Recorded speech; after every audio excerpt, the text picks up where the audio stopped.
Privet, salut à tous, j'espère que vous allez bien. N'oubliez surtout pas de vous abonner si ce n'est pas encore fait. Et aujourd'hui on se retrouve pour parler de l'un des épisodes les plus dramatiques de la Seconde Guerre mondiale, le siège de Leningrad. C'est parti.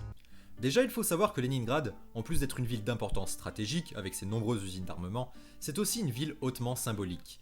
En 1924, quand Lénine est mort, la ville est nommée Leningrad. Il s'agit donc de la ville qui porte le nom du fondateur de l'Union soviétique, et la perdre serait inacceptable.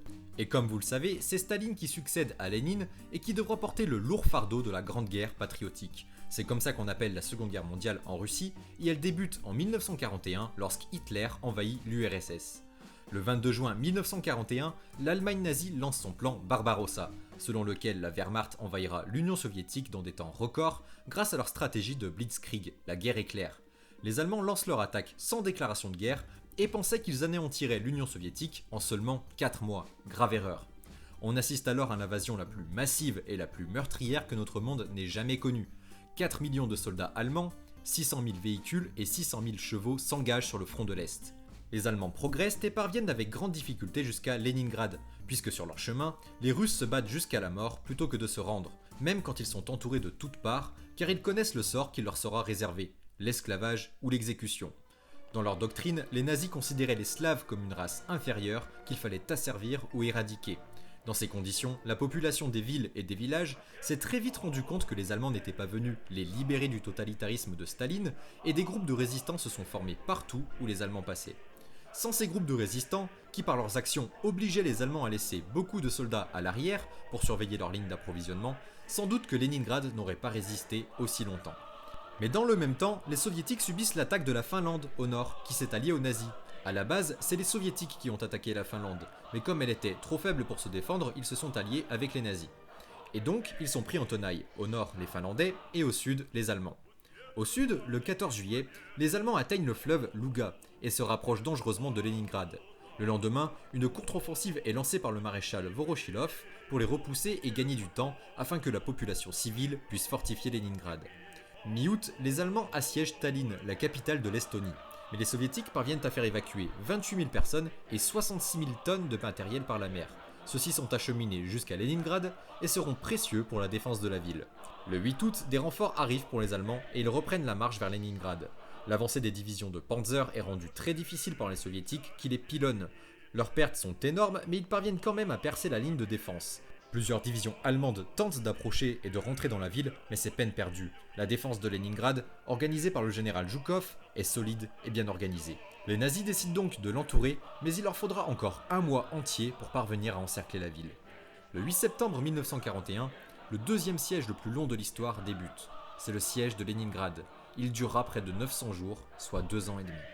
Au prix de combats féroces, les soviétiques parviennent tout de même à conserver une bande de terre qui relie la ville au lac Ladoga, le deuxième plus grand lac de Russie.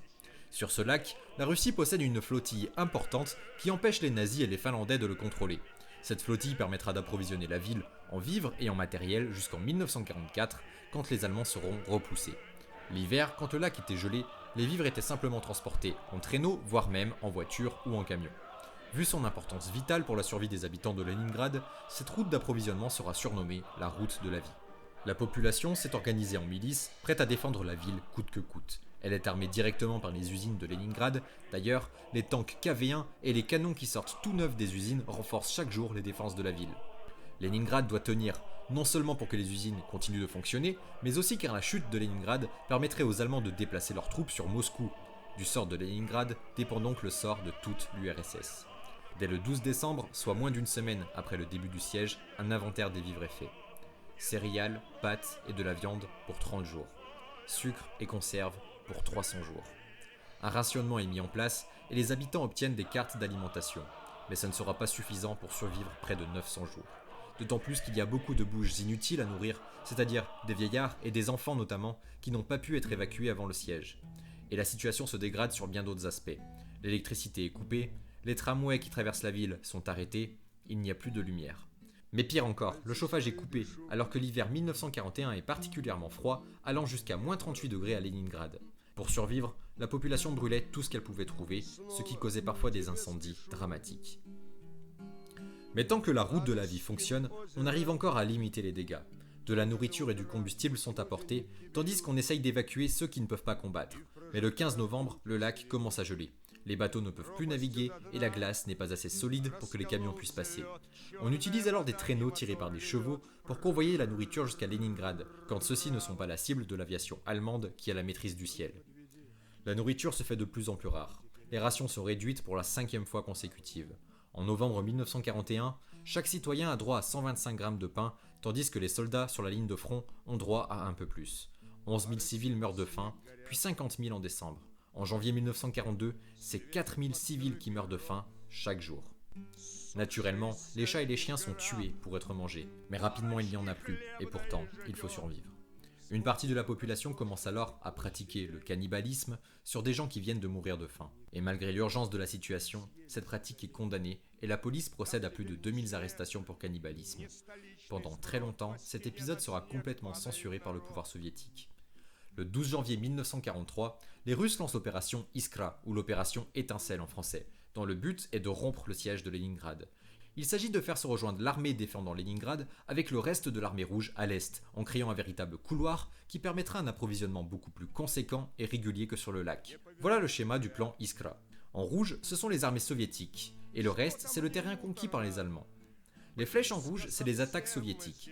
Le but, c'est de se rejoindre, ce qu'ils arrivent à faire là où vous voyez des petits drapeaux, notamment pour prendre la ville ouvrière numéro 5 tenue par les Allemands qui ont repoussé 3 fois les assauts soviétiques.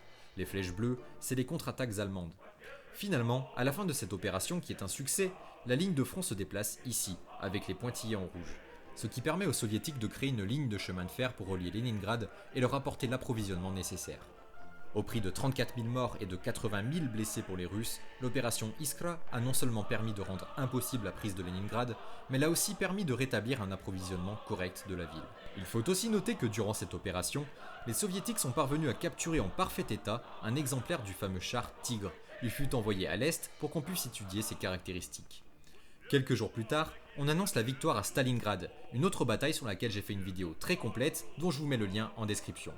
Le cumul de ces deux succès a galvanisé les troupes, et le quartier général lance l'opération Étoile polaire qui vise à libérer totalement Leningrad de l'encerclement allemand.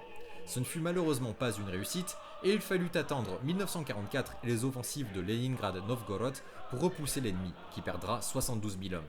Staline ordonna même à l'armée de Leningrad de poursuivre les Allemands, les forçant ainsi à abandonner tout le matériel qui ne pouvait pas être transporté rapidement, canons, mitrailleuses, etc. Au total, le blocus aura duré près de 900 jours, causant la mort par la faim de près d'1 million de citoyens russes, hommes, femmes et enfants. Encore 10 000 sont morts sous les bombardements. Les combats ont fait 350 000 morts chez les soldats et 111 000 ont été portés disparus. Leningrad est la première ville à recevoir le titre de ville héros de l'URSS et 1 470 000 soldats et civils soviétiques se virent décerner la médaille pour la défense de Leningrad. Voilà les amis, c'est déjà la fin de cette vidéo. N'oubliez surtout pas de vous abonner pour ne rien rater et de mettre un like si ça vous a plu. Et en attendant ma prochaine vidéo, je vous dis paka, salut!